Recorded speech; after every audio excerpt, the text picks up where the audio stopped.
இறை திருவுளத்தை ஏற்றுக்கொள்ள ஜெபம். நான் ஆண்டவரின் அடிமை, சொற்படியே எனக்கு நிகழட்டும்.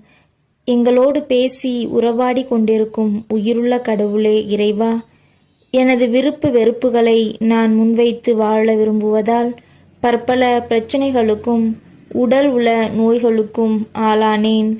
பிறருடைய அறிவுரைகளையும் கண்டித்து திருத்துவதையும் அறவே என்னால் ஏற்றுக்கொள்ள முடிவதில்லை. எல்லாம் நான் நினைத்தபடியே நடக்க வேண்டுமென விரும்புகிறேன். மாறாக நிகழும்போது கோபமும் ஆத்திரமும் அடைந்து பிறரை மனநோக செய்கிறேன். பலமுறை என்னையே நான் வெறுத்திருக்கிறேன். இதற்கெல்லாம் காரணம் நான் உமது விருப்பம் என்னவென்று தெரிந்து கொள்ள விரும்பாததுதான்.